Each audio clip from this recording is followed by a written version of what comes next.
This is instructor Josh Lee, and this is Miranda in a nutshell. So, welcome to this course. Today we are going to discuss the basics of Miranda warnings.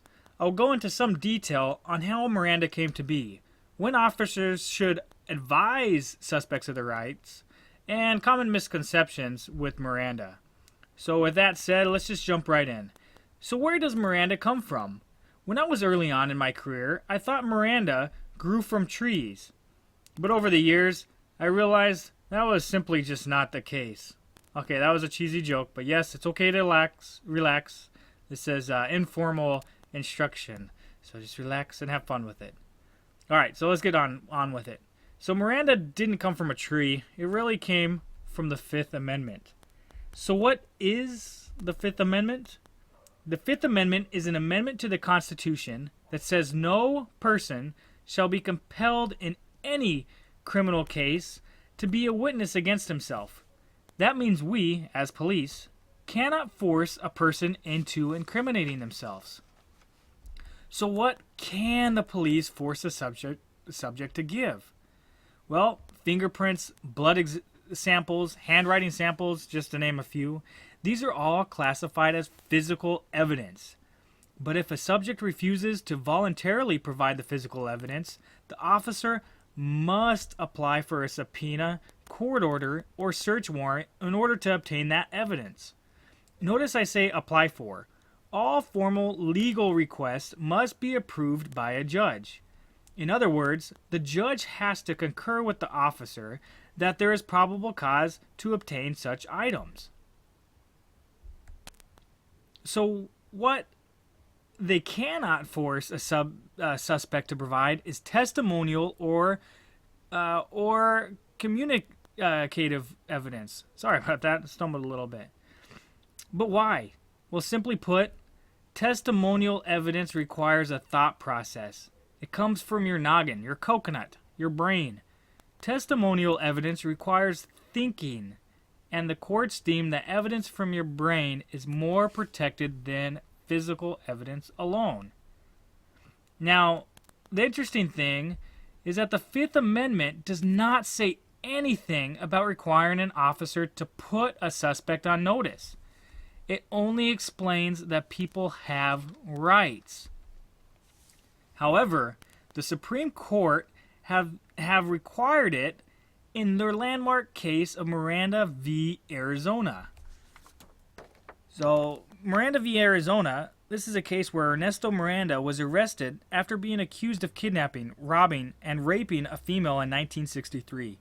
When Miranda was apprehended, he was given a piece of paper, then asked for his formal confession, but Miranda refused to sign it. After this refusal, Miranda was interrogated by the police for just over 2 hours. During the interrogation, Miranda confessed to the crime. However, Miranda's attorneys argued the arresting officers did not make the man aware of his rights at the time he was arrested, and that the police neglected to advise Miranda of his right to remain silent, so that he would not incriminate himself.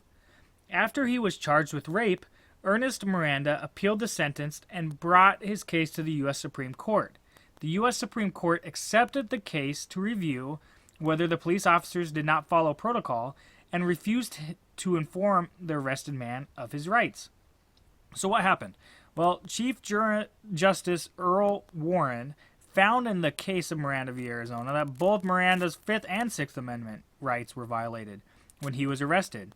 The case was dismissed, but eventually retried, and additional evidence that was placed on Ernest affirmed his initial rape conviction. Miranda ended up spending 11 years in prison out of about a 20-year prison sentence. But since Miranda did not know how to keep himself out of trouble, he ended up violating his parole and returning back to prison for another year. Only about 3 years after his release from prison, he was involved in a violent fight at a bar in Phoenix, where he received a lethal wound from a knife, and ironically, several Miranda cards were found on his person. But Miranda is not required in all circumstances, only in certain circumstances. So what are these circumstances? Well, the Federal Law Enforcement Training Center put it this way. When you have cops plus custody plus interrogation, that equals Miranda. The officer has to read the suspect Miranda rights when all three are present. This means if the cop is asking specific questions to the suspect, but the suspect is not in custody, Miranda does not apply. Also, Miranda only applies to police.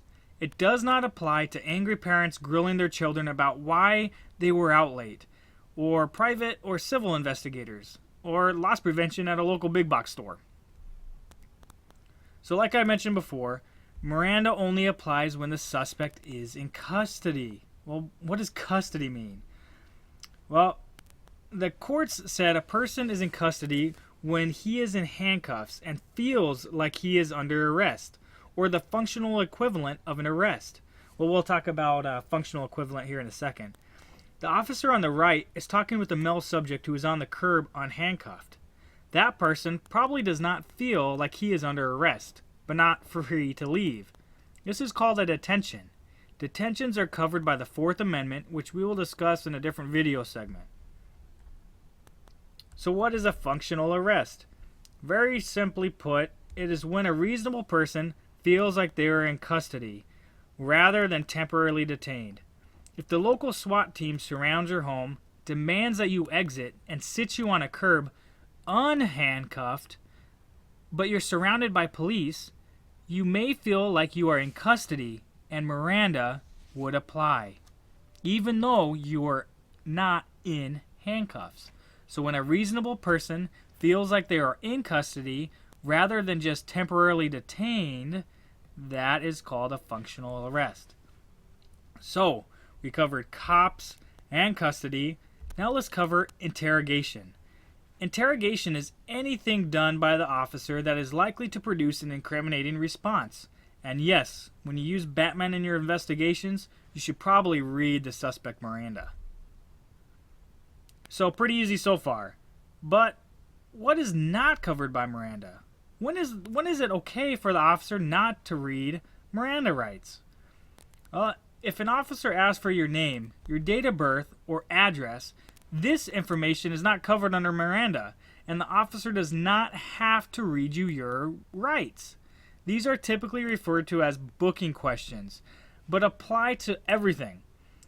You do not have the right to refuse to provide this basic information if the officer asks. So if you're on a traffic stop and he asks you that information, that is not covered. So to wrap it up, for Miranda to apply, you have to have known cops plus custody plus interrogation. If one of those three things isn't in the mix, it doesn't equal Miranda, and Miranda does not apply. So remember, this is the basics of Miranda. It is much more in depth than what is covered in this presentation. However, this will hopefully help you understand Miranda, when it should be read, and when it is unnecessary for officers to read it. And that is Miranda in a nutshell. I hope you enjoyed this presentation, and please feel free to post comments or questions below. Also, if you like it, please subscribe and click the thumbs up on this presentation. Thank you.